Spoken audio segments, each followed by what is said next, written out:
नमस्कार, आप देख रहे हैं रियल एक्सप्रेस। देश दुनिया की बड़ी खबरों में आपका स्वागत है। मैं अंजना आज के मुख्य समाचारों में बात करेंगे, मगर मुख्य समाचारों की ओर बढ़ने से पहले एक नजर सुर्खियों पर। 7 विधानसभा सीटों पर उपचुनाव के लिए वोटिंग जारी। सपा का आरोप, शासन और प्रशासन बाकायदा मांग रहा vote. Nuclear reactors jet deal, visa, Ukraine की साझा मदद। G20 बैठक में पीएम मोदी बाइडेन करेंगे इन मुद्दों पर चर्चा। 7 विधानसभा सीटों पर उपचुनाव, सोनिया गांधी और मल्लिकार्जुन खड़गे ने बुलाई बैठकें। कन्हैया कुमार कहां से लड़ सकते हैं 2024 का लोकसभा चुनाव। दुनिया में बढ़ रहा भारत का कद। ग्रीक पीएम बोले इजराइल, ग्रीस, साइप्रस के त्रिपक्षीय शिखर सम्मेलन में करेंगे आमंत्रित। ये तो थी सुर्खियां, अब चलते हैं बड़ी खबरों की ओर। उत्तर प्रदेश में मऊ जिले के घोसी विधानसभा सीट पर सपा प्रत्याशी सुधाकर सिंह ने कहा, दारा सिंह चौहान के चलते उपचुनाव हो रहा है। पुलिस के लोग आधार कार्ड चेक करके स्पेलिंग पूछ रहे हैं। समाजवादी पार्टी के वोटर को परेशान किया जा रहा है। हर जगह शासन और प्रशासन बाकायदा वोट मांग रहा है। निष्पक्ष चुनाव होगा तो सुधाकर सिंह 50,000 वोट से जीतेंगे। यह लड़ाई घोसी बनाम बाहरी की है। यूपी की घोसी विधानसभा उपचुनाव पर जिला मजिस्ट्रेट अरुण कुमार ने कहा, सभी मतदान शांतिपूर्वक हो रहा है। सभी मतदान केंद्रों पर मतदान प्रक्रिया ठीक चल रही है। सारे अधिकारी फील्ड में हैं। कहीं अनियमितताओं की सूचना नहीं है। पश्चिम बंगाल की धूपगुड़ी विधानसभा सीट पर कांग्रेस और लेफ्ट का गठबंधन है। टीएमसी और बीजेपी से दो हाथ कर रहे हैं। यहाँ कांग्रेस ने नहीं बल्कि लेफ्ट ने उम्मीदवार खड़ा किया है।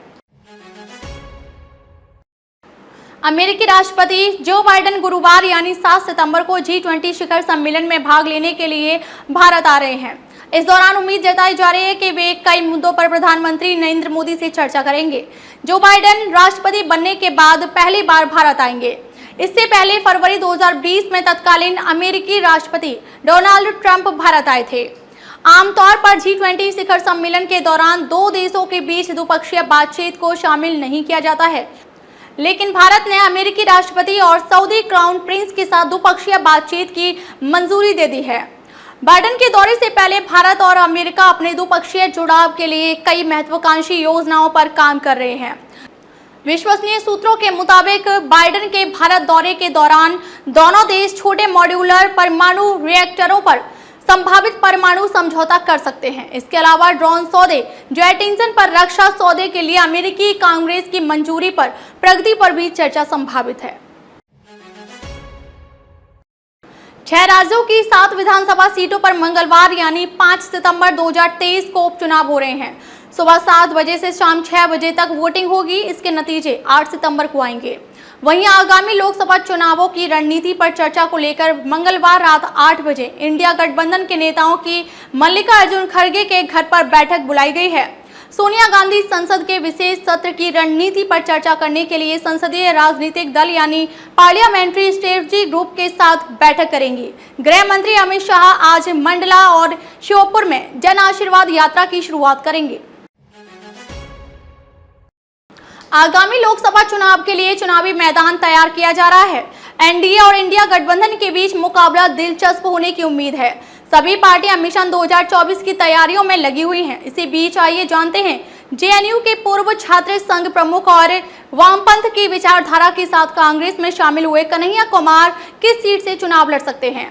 हाल ही में कांग्रेस ने कन्हैया कुमार को कांग्रेस वर्किंग कमेटी का सदस्य बनाया है। इसके साथ ही अब उनके 2024 में संभावित लोकसभा सीट को लेकर चर्चा तेज है।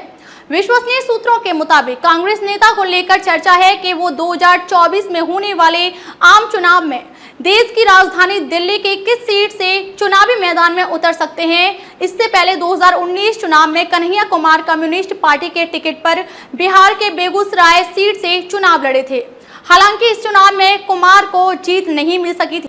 बीजेपी के दिग्गज नेता गिरिराज सिंह से 4,22,217 वोटों से हारकर कन्हैया कुमार को दूसरा स्थान हासिल हुआ था। लेकिन आगामी आम चुनाव में कांग्रेस कन्हैया कुमार को बिहार से चुनाव में उतारना नहीं चाहती है। जाने दिल्ली की किस सीट से चुनाव लड़ सकते हैं कांग्रेस नेता कन्हैया कुमार। भारत एक के बाद एक नई ऊंचाइयों को छू रहा है। अब एक बार फिर भारत का दुनिया में कद बढ़ा है।